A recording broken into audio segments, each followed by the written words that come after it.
ఓం శాంతి. బాబా చెప్తున్నారు 1-3-24 మధురమైన పిల్లలు, అవినాశి జ్ఞానరత్నాలు మిమ్మల్ని ధనవంతులుగా, రాజులుగా తయారు చేస్తాయి.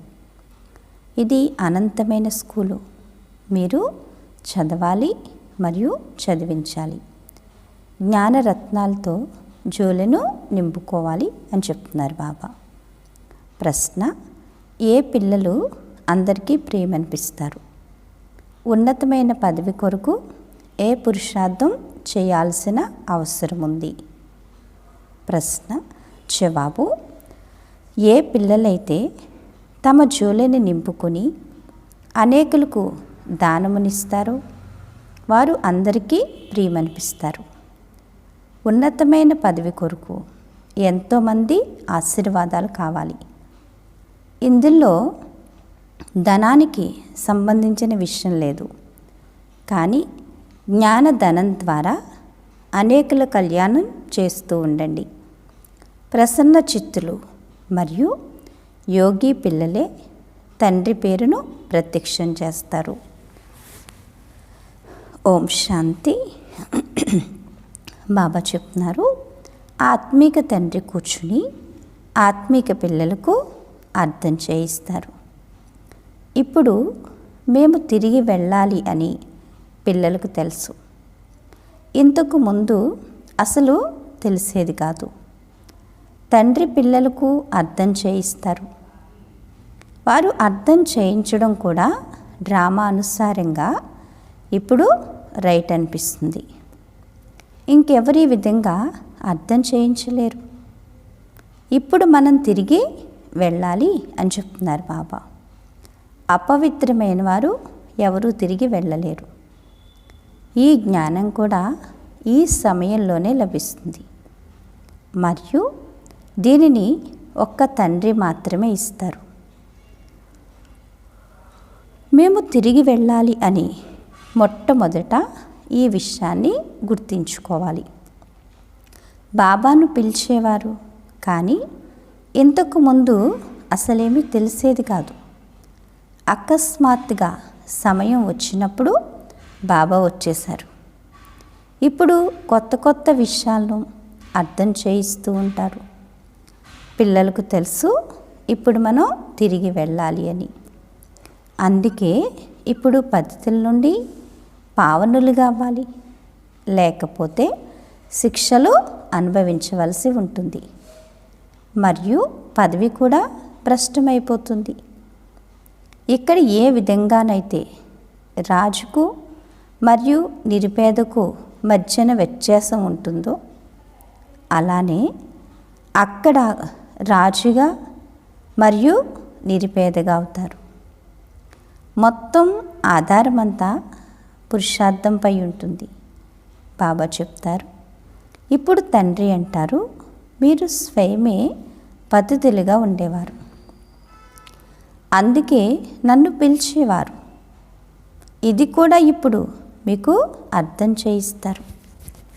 అజ్ఞాన కాలంలో ఇది బుద్ధిలో ఉండదు. తండ్రి అంటారు, ఆత్మ ఏదైతే తమో ప్రధానంగా అయ్యిందో అది సతో ప్రధానంగా అవ్వాలి. ఇప్పుడు సతో ప్రధానంగా ఎలా అవ్వాలి? ఇది కూడా మెట్ల చిత్రంలో అర్థం చేయించడం జరిగింది. దీనితో పాటు దైవీ గుణాలను కూడా ధారణ చేయాలి. ఇది అనంతమైన స్కూల్లో కదా, మంచి, ఇంకా మంచి, అత్యంత మంచి కదా కదా. బాబా ఏం చెప్తారు? ఏం జరిగినా మన మంచికే అంటారు. జరిగిపోయింది మంచిది, జరుగుతున్నది మంచిది, జరగబోయేది ఇంకా ఇంకా మంచిది కదా. గుడ్, బెటర్, బెస్ట్, అత్యంత మంచిది అని రిజిస్టర్ ఉంచుతారు. సేవాదారి పిల్లలు ఎవరైతే ఉన్నారో వారు చాలా మధురంగా ఉంటారు. వారి రిజిస్టర్ బాగుంటుంది. ఒకవేళ రిజిస్టర్ బాగోకపోతే వారు ఉత్సాహంలో ఉండరు. మొత్తమంతా చదువు, యోగము మరియు దైవీ గుణాలపై ఆధారపడింది. పిల్లలకు తెలుసు అనంతమైన తండ్రి మనల్ని చదివిస్తున్నారు అని. మొదట మనం శూద్రవర్ణానికి చెందిన వారిగా ఉండేవారు. ఇప్పుడు బ్రాహ్మణ వర్ణానికి చెందిన వారిగా అయ్యాము. ప్రజాపిత బ్రహ్మ పిల్లలైన మనం బ్రాహ్మణులము. ఇది చాలా మంది మర్చిపోతున్నారు. ఏం మర్చిపోతున్నారు? బ్రహ్మ పిల్లలో మనం బ్రాహ్మణులము అని. మీరు తండ్రిని స్మృతి చేస్తారు, కావున బ్రహ్మను కూడా స్మృతి చేయవలసి ఉంటుంది. మేము బ్రాహ్మణ కులానికి చెందిన వారము. ఈ నష కూడా ఎక్కాలి అని చెప్తున్నారు బాబా. ఒకవేళ మర్చిపోతే మేము బ్రాహ్మణ కులానికి చెందినవారము, తర్వాత దేవతా కులానికి చెందిన వారిగా అవుతాము అన్న నష ఎక్కదు. బ్రాహ్మణ కులాన్ని ఎవరు తయారు చేశారు? బ్రహ్మ ద్వారా నేను మిమ్మల్ని బ్రాహ్మణ కులంలోకి తీసుకువస్తాను. బ్రాహ్మణులది వంశం కాదు, ఇది చిన్నని కులం. స్వయాన్ని ఇప్పుడు బ్రాహ్మణులుగా భావించినట్లయితే దేవతలుగా కూడా అవుతారు అని చెప్తున్నారు బాబా. స్వయాన్ని బ్రాహ్మణులుగా భావించినట్లయితే ఏమవుతారు? దేవతలుగా కూడా అవుతారు. తమ వ్యాపారాల్లోనే నిమగ్నమైనట్లయితే అన్నీ మర్చిపోతారు. బ్రాహ్మణత్వాన్ని కూడా మర్చిపోతారు. వ్యాపారాల నుండి ఫ్రీ అయ్యి పురుషార్థం చేయాలి. కొంతమందికి వ్యాపారాల్లో ఎక్కువ అటెన్షన్ పెట్టాల్సి ఉంటుంది. పని పూర్తి అయిన తర్వాత ఇక స్వయానికి సంబంధించి చూసుకోవాలి. బాబా అంటారు, స్మృతిలో కూర్చోండి. మీ వద్ద బ్యాడ్జ్ బాగుంది, ఇందులో లక్ష్మీనారాయణ చిత్రం కూడా ఉంది, త్రిమూర్తి చిత్రం కూడా ఉంది. బాబా మనల్ని ఈ విధంగా తయారు చేస్తారు. అంతే, ఇదే మన్మనాభవ. కొంతమందికి అలవాటైపోతుంది, కొంతమందికి అలవాటు అవ్వదు. భక్తి అయితే ఇప్పుడు పూర్తయింది అని చెప్తున్నారు బాబా కదా. బాబా అంటారు, ఇప్పుడు తండ్రిని స్మృతి చేయాలి. ఇప్పుడు అనంతమైన తండ్రి మీకు అనంతమైన వారసత్వాన్ని ఇస్తారు, కావున సంతోషం కలుగుతుంది. కొంతమందికి మంచి తపన ఏర్పడుతుంది, కొంతమందికి చాలా తక్కువ ఏర్పడుతుంది. నిజానికి ఇది చాలా సహజము అని చెప్తున్నారు బాబా. బాబా అంటారు, గీత యొక్క ఆది మరియు అంతిమంలోని పదం మన్మనాభవ. ఇది ఆ గీతా అధ్యాయమే. కేవలం శ్రీకృష్ణుని పేరును వేసేశారు. భక్తి మార్గంలో ఏ ఏ ఉదాహరణలు అయితే ఉన్నాయో అవన్నీ ఈ సమయానికి చెందినవే. భక్తి మార్గంలో ఎవ్వరూ దేహ భావాన్ని కూడా వదలండి, స్వయాన్ని ఆత్మగా భావించండి అని చెప్పరు. ఇక్కడ తండ్రి వచ్చి రాగానే మీకు ఈ శిక్షణ ఇస్తారు. దేవీ దేవత ధర్మస్థాపన మన ద్వారా జరుగుతుందని నిశ్చయం ఉంది. రాజధాని కూడా స్థాపన అవుతుంది. ఇందులో యుద్ధము మొదలైన విషయమేదీ లేదు. తండ్రి ఇప్పుడు మీకు పవిత్రతను నేర్పిస్తున్నారు. అది కూడా అర్ధకల్పం నిలుస్తుంది. బాబా అంటారు, అక్కడ రావణ రాజ్యమే ఉండదు. వికారాలపై మీరిప్పుడు విజయాన్ని పొందుతున్నారు.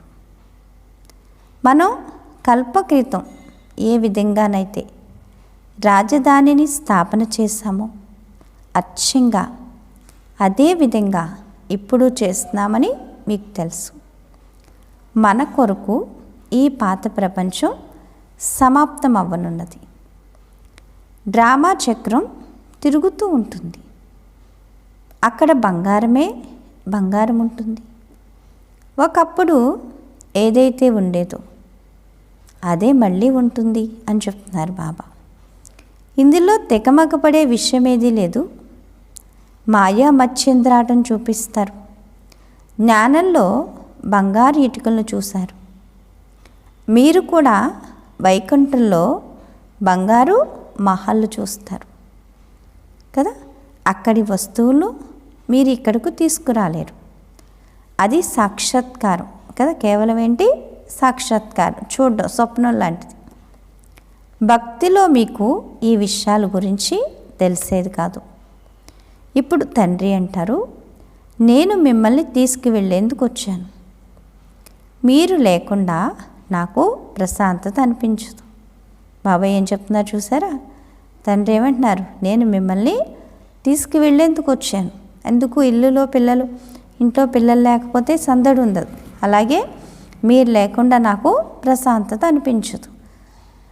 సమయం వచ్చినప్పుడు నేను ఇక వెళ్ళిపోవాలి. పిల్లలు చాలా దుఃఖీలుగా ఉన్నారు, పిలుస్తున్నారు అని నాకు ప్రశాంతత లేనట్లు అనిపిస్తుంది. ఇక నేను వెళ్ళాలి అని దయ కలుగుతుంది. బాబా ఏమంటున్నారు? నా పిల్లలు పిలుస్తున్నారు, నేను వెళ్ళాలి అని అనిపిస్తుంది. అందుకే ఏం చేశాను? మీకోసం వచ్చాను. ఇప్పుడు మళ్ళీ అయిపోతే ఏం చేస్తాను? తీసుకుని వెళ్ళిపోతాను. డ్రామాలో సమయం వచ్చినప్పుడు ఇక నేను వెళ్ళాలి అన్న ఆలోచన కలుగుతుంది. విష్ణు అవతరణ అనే నాటకాన్ని చూపిస్తారు. కానీ విష్ణు అవతరణ అయితే జరగదు. రోజు రోజుకు మనుషుల బుద్ధి సమాప్తం అవుతూ ఉంటుంది. అసలేమీ అర్థం కాదు. ఆత్మ పతితంగా అయిపోయింది. ఇప్పుడు తండ్రి అంటారు, పిల్లలు పావనంగా అవ్వండి, అప్పుడే రామరాజ్యం వస్తుంది. రాముని గురించి తెలీదు.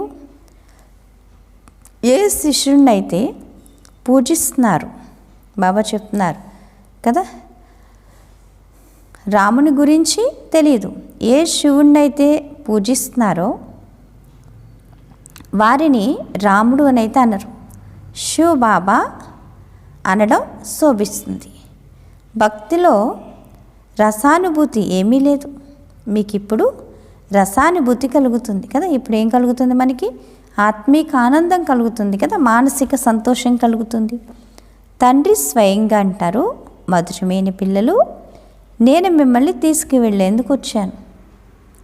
తర్వాత మీ ఆత్మ అక్కడి నుండి తనకు తానే సుఖధామానికి వెళ్ళిపోతుంది కదా. ఇక్కడి నుంచి నేను పరంధామం తీసుకెళ్తాను. అక్కడి నుంచి మళ్ళీ మీరు ఏమవుతారు? సత్యుగంలోకి వస్తారు. అక్కడ నేను మీకు సహచరునిగా ఉండను. మీ అవస్థ అనుసారంగా మీ ఆత్మ వెళ్ళి మరొక శరీరంలో గర్భంలో ప్రవేశిస్తుంది. సాగరంలో రావి ఆకుపై శ్రీకృష్ణుడు వచ్చినట్లుగా చూపిస్తారు. సాగరం యొక్క విషయమే లేదు. వారు గర్భంలో బాగా ప్రశాంతంగా ఉంటారు. ఎక్కడ? సత్యుగంలో కదా. గర్భం కూడా మహల్లెలా ఉంటుంది. బాబా అంటారు, నేను గర్భంలోకి అయితే వెళ్ళను. బాబా అయితే గర్భంలోకి రారు. నేను ప్రవేశిస్తాను. బాబా పరికాయ అంటే శరీరంలో కాసేపు ప్రవేశించి బ్రహ్మ శరీరంలో మనకి జ్ఞానాన్ని చెప్తారు. తల్లి గర్భం ద్వారా అయితే జన్మ తీసుకోరు. నేను చిన్న బాలునిగా అవ్వను. నా బదులుగా శ్రీకృష్ణుణ్ణి చిన్న బాలునిగా భావించి మనసును ఆహ్లాదపరుచుకుంటారు. శ్రీకృష్ణుడే జ్ఞానాన్ని ఇచ్చారు అనుకుంటారు. అందుకే వారిని చాలా ప్రేమిస్తారు. నేను అందరినీ నాతో పాటు తీసుకువెళ్తాను అని చెప్తున్నారు బాబా. తర్వాత మిమ్మల్ని పంపించేస్తాను. ఎక్కడికి? సత్యుగంలోకి. ఇక ఆ తర్వాత నా పాత్ర పూర్తవుతుంది కదా. నేను ఇప్పుడు దుఃఖంలో ఉన్నారు, మీరు మిమ్మల్ని సుఖంలోకి తీసుకెళ్ళాలి కాబట్టి వచ్చాను. మిమ్మల్ని తీసుకెళ్ళిపోయి స్వర్గంలోకి పంపిస్తాను. అప్పుడు నా పాత్ర పూర్తి అయిపోతుంది. అర్ధకల్పం ఏ పాత్ర ఉండదు. మళ్ళీ మీరు సత్యాత్రేత అయిపోయి ద్వాపర యుగంలోకి వచ్చేంతవరకు నాకు ఏ పాత్ర ఉండదు. మళ్ళీ భక్తి మార్గంలో పాత్ర ప్రారంభమవుతుంది కదా. పిలవడం మొదలు పెడతాం, రా తండ్రి ఎక్కడున్నావని.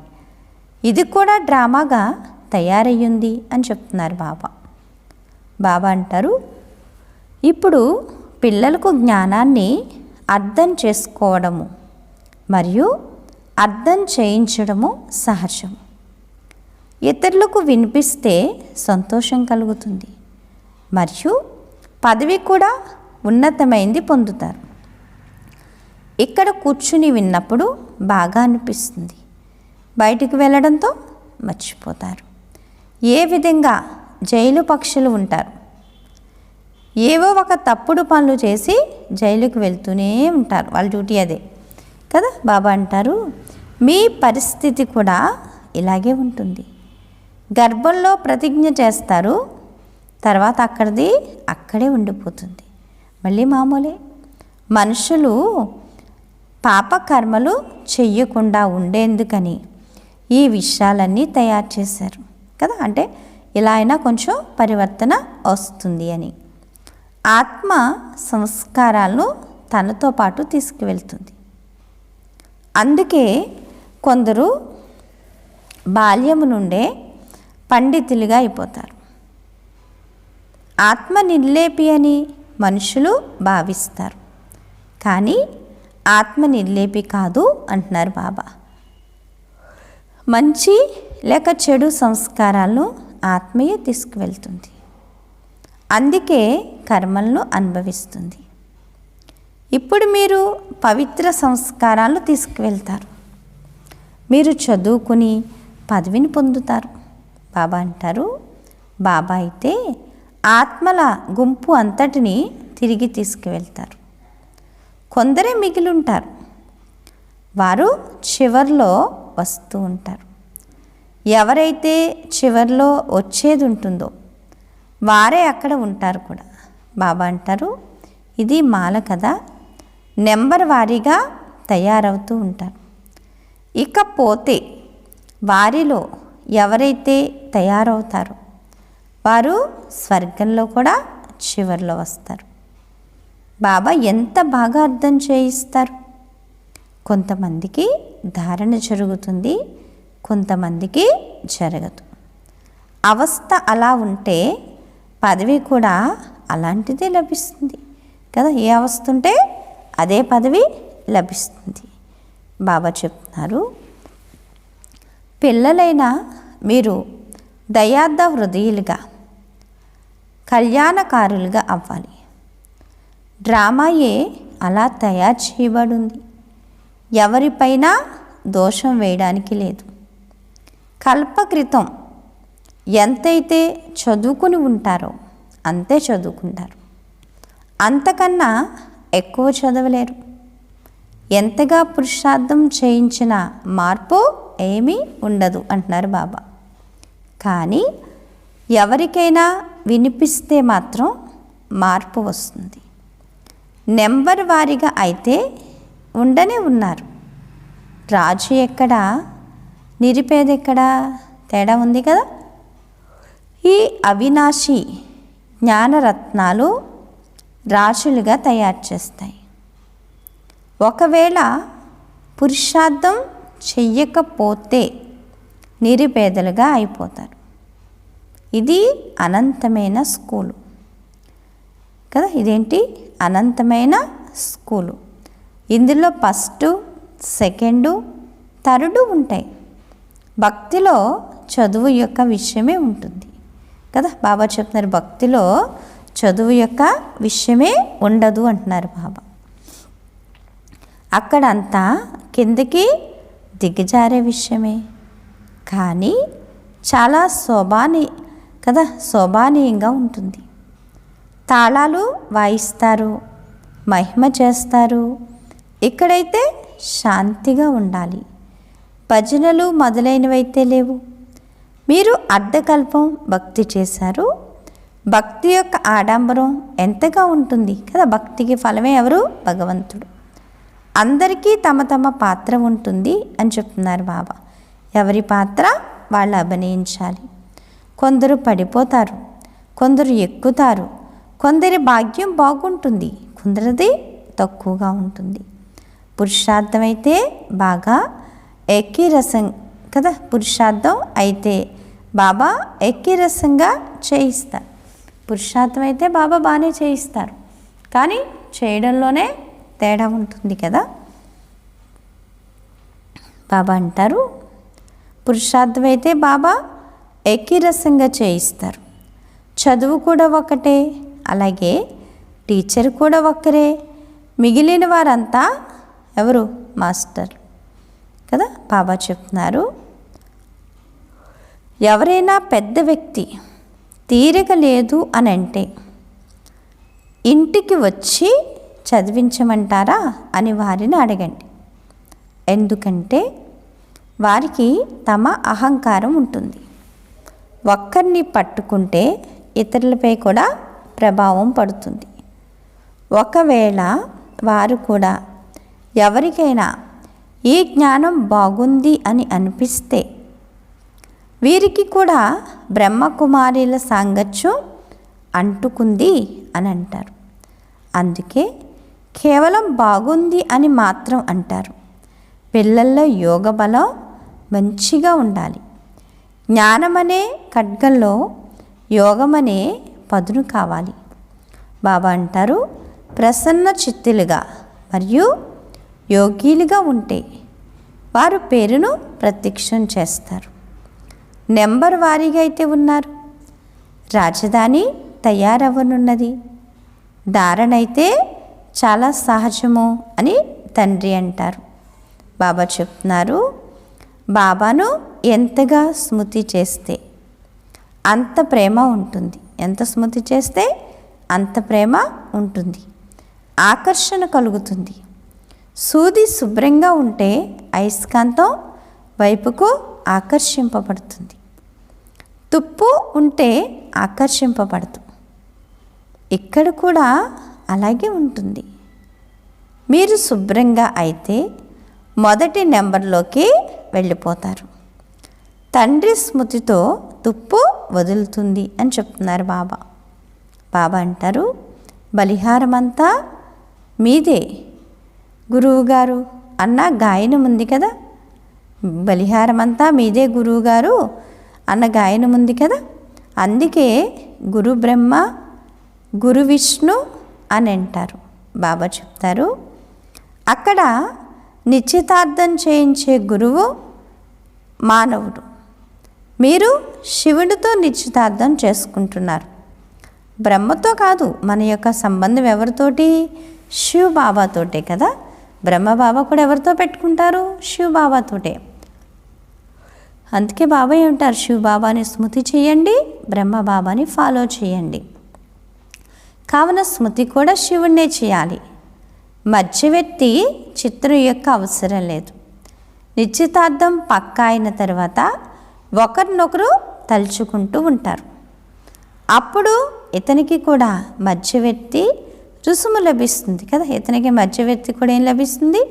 రుసుము లభిస్తుంది. నిశ్చితార్థం చేయించినందుకు కూడా లభిస్తుంది కదా. ఇంకొకటి వీరిలోకి ప్రవేశిస్తారు. ఎవరిలోకి? బ్రహ్మబాబాలోకి శివబాబా ప్రవేశిస్తారు. అప్పుగా తీసుకుంటారు. కావున వీరు కూడా ఆకర్షిస్తారు. బాబా అంటారు కదా. బాబా ఏం చెప్తున్నారు కదా పిల్లలందరికీ? ఎందుకంటే అందుకే పిల్లలకు కూడా అర్థం చేయిస్తారు.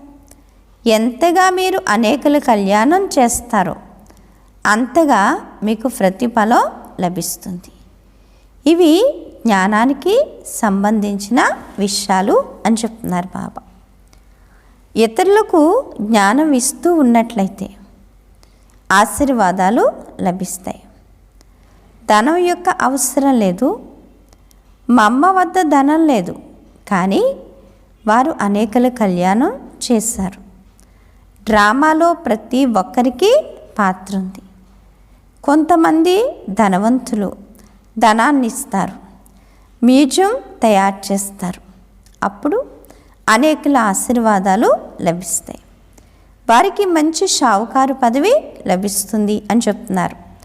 షావుకారుల వద్ద దాసదాసీలు ఎంతోమంది ఉంటారు. ప్రజల్లో షావుకారుల వద్ద చాలా ధనం ఉంటుంది. అటువంటి వారి నుండి అప్పు తీసుకుంటారు. షావుకారులుగా అవ్వడం కూడా మంచిదే. పేదవారే షావుకారులుగా అవుతారు అని చెప్తున్నారు. షావుకారులతో షావుకారులలో ధైర్యం ఎక్కడ ఉంది? బాబా అంటారు, పేదవారు షావుకారులుగా అవుతారు. షావుకారులలో ధైర్యం ఎక్కడుంది? ఈ బ్రహ్మ వెంటనే అంతా ఇచ్చేశారు కదా. ఎవరి చెయ్యి ఈ విధంగా ఉంటుందో ఇచ్చేవారిగా ఉంటారు అని అంటారు. బాబా వీరిలోకి ప్రవేశించి వీరి నుండి అంతా విడిపించేశారు. కరాచీలో మీరు ఎలా ఉండేవారు? పెద్ద పెద్ద ఇల్లు, కార్లు, బస్సులు మొదలైనవన్నీ ఉండేవి. ఇప్పుడు తండ్రి అంటారు, ఆత్మాభిమానులుగా అవ్వండి. భగవంతుడు మిమ్మల్ని చదివిస్తున్నారని ఎంత నషా ఎక్కాలి. తండ్రి మీకు తరగని ఖజానాలు ఇస్తున్నారు. బాబా ఏం చేస్తున్నారు? తరగని ఖజానాలు ఇస్తున్నారు. మరి ఇంకేం కావాలి? బాబా చెప్తారు, మీరు వాటిని ధారణ చేయాలి కదా. బాబా మనకి తరగని ఖజానాలు ఇస్తున్నారు. మీరు వాటిని ఏం చేయాలి? ధారణ చేసుకోవాలి కదా. బాబా ఏం చెప్తున్నారు? ధారణ చేయాలి. మీలో ఆ ఖజానాలు అందుకునే అంతలో సత్తా లేదు. బాబా ఏంటున్నారు? మీరు వాటిని ధారణ చెయ్యరు. మీలో ఆ ఖజానాలను అందుకునే అంతటి సత్తా లేదంటున్నారు. అవునా? మీరు శ్రీమతంపై నడవరు. తండ్రి అంటారు, పిల్లలు మీ జోలెని నింపుకోండి. వారు శంకర్ని ఎదురుగా వెళ్ళి జోలెని నింపు అని అడుగుతారు కదా. ఏమంటారు? శంకరుడు ఎదురుగా వెళ్ళి మా జోలెను నింపమని అడుగుతారు. బాబా అంటారు, బాబా ఇక్కడ అనేకల జోలెని నింపుతారు. బయటకి వెళ్ళగానే ఖాళీ అయిపోతుంది. తండ్రి అంటారు, మీకు చాలా భారీ ఖజానా ఇస్తాను. జ్ఞానరత్నాలతో మీ జోలెను నింపి నింపి ఇస్తాను.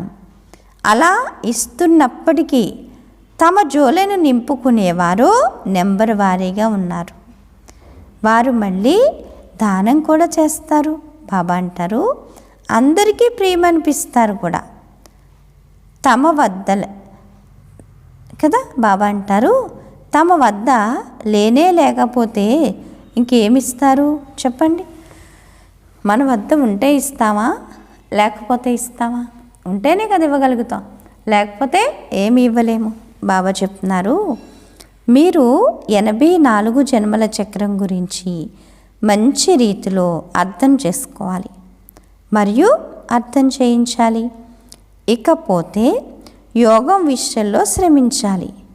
ఇప్పుడు మీరు యుద్ధ మైదానంలో ఉన్నారు అంటున్నారు బాబా. మాయపై విజయం పొందేందుకు యుద్ధం చేస్తారు. ఫెయిల్ అయితే చంద్రవంశంలోకి వెళ్ళిపోతారు. ఇది అర్థం చేసుకోవలసిన విషయము.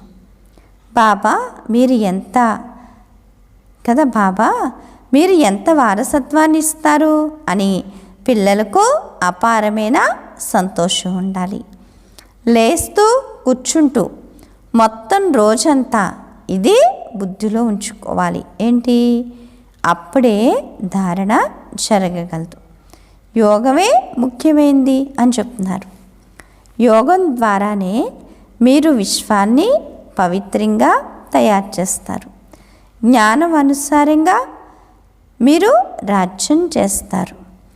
ఈ ధనం మొదలైనవన్నీ మట్టిలో కలిసిపోనున్నాయి. ఇకపోతే ఈ అవినాశి సంపాదన అంతా మీతో పాటు వస్తుంది అని చెప్తున్నారు బాబా.